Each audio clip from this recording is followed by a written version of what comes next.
everyone, Monique here, AndandJournal.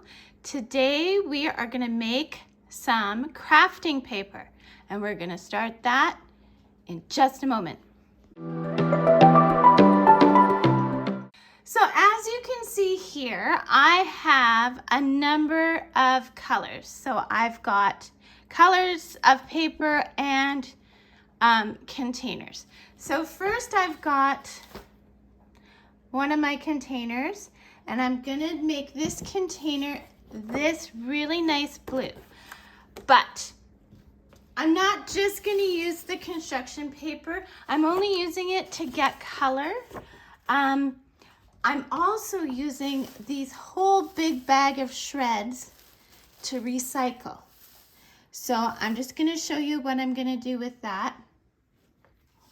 So I'm gonna start by taking the colored paper and I'm just gonna shred it. Okay, be prepared for noise. Okay, maybe I should do one piece at a time. So I'm just gonna put this through my shredder.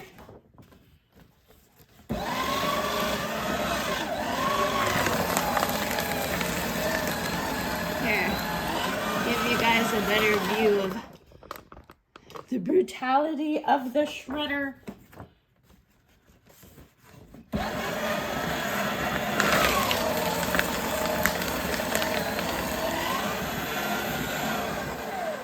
There we go. So I'm just gonna take the lid off that. Now you see here, I've got all those nice paper shreds. I'm gonna add them to my container. And then I am going to try not to hit the camera. I'm going to turn you back over to here and turn you over here. So we've got all this nice colored paper. It's nice. It's kind of a blue, a turquoise blue. And then I'm going to put some handfuls of my regular household scrap, you know, kids' homework that they're, you know, it's getting to the end of the year, they're emptying out their binders, things like that. I just shred it because I know I'm going to make paper. So I fill it pretty full, okay, guys? And I only did 4 sheets of construction paper. I'm hoping that's enough to give it at least a nice tinge of color. So I'll put a little bit more. And now what we're gonna do is we're just gonna add some water. So I'll go over to my sink here.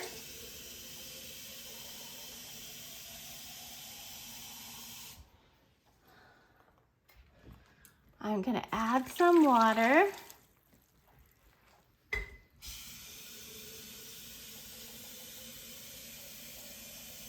And you want to have enough water so that it's nice and covered. Like you want the paper shreds really good covered.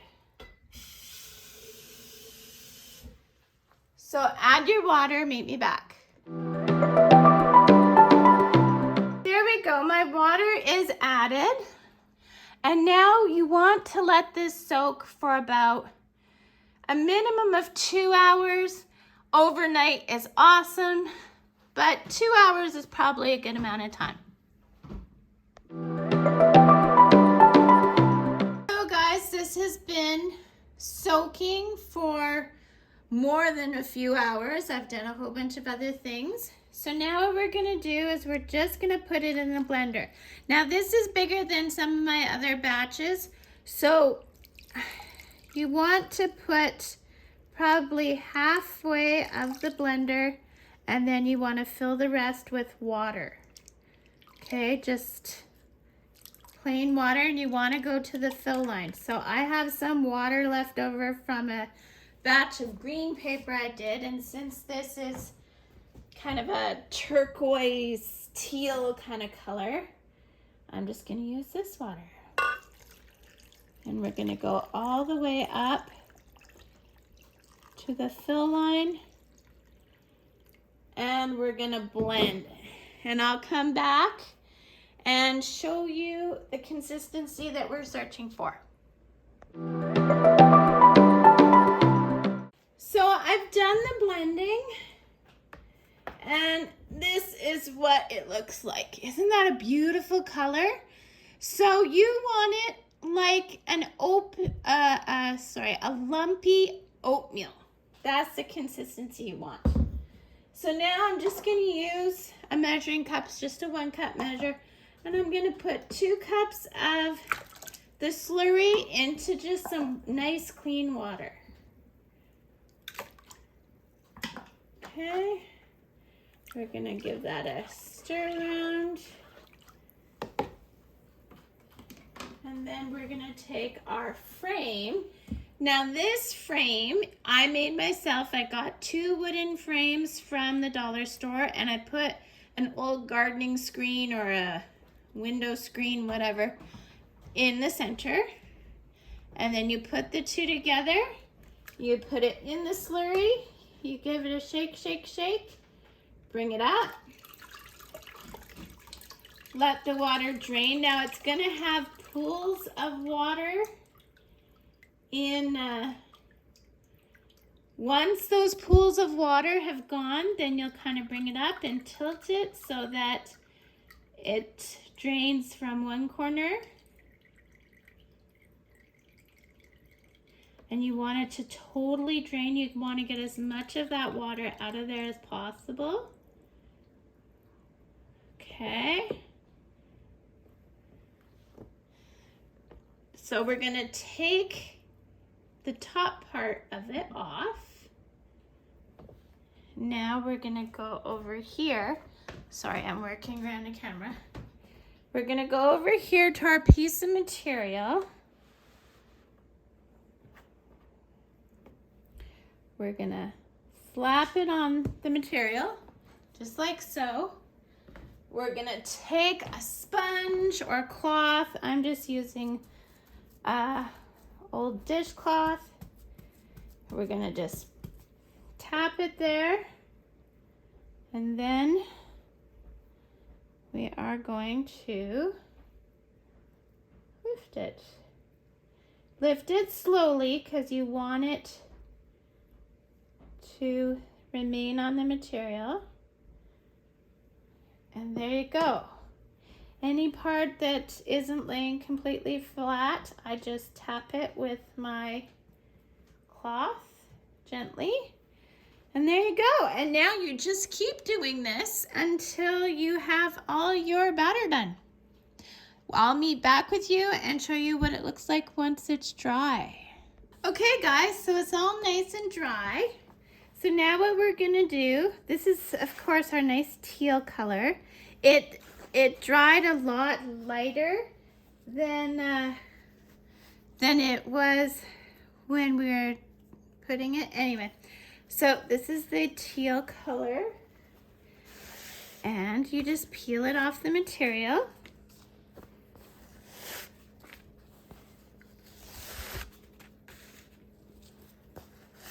And we're gonna just take it off, and then you can reuse the material. I just throw it through the wash.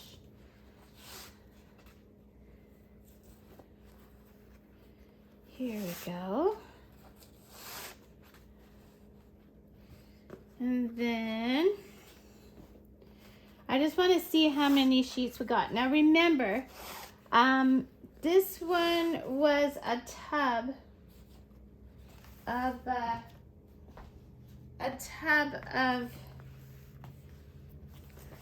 paper shreds. It was not, sometimes I use a mason jar and you get a pretty good amount, but this was probably the value of a large mason jar. So here we go. And if I haven't said it already, don't forget to check that description. I put all kinds of neat things in the description.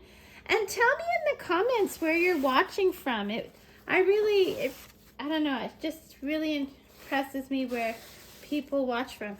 Now this one was an accident. I accidentally overlapped the 2 pieces, but look, it became one larger piece of paper. So That was a happy accident, as Bob Ross would say. Okay, and then we're on our final sheets. Okay, so let's see how many we got.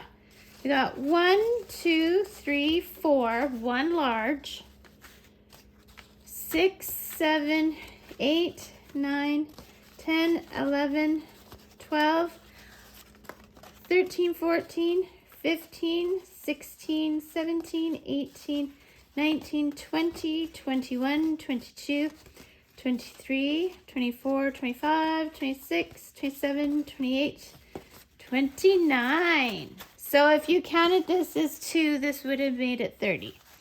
So if you want them nice and flat, you can put them underneath some books, or you can even take your iron out and iron them.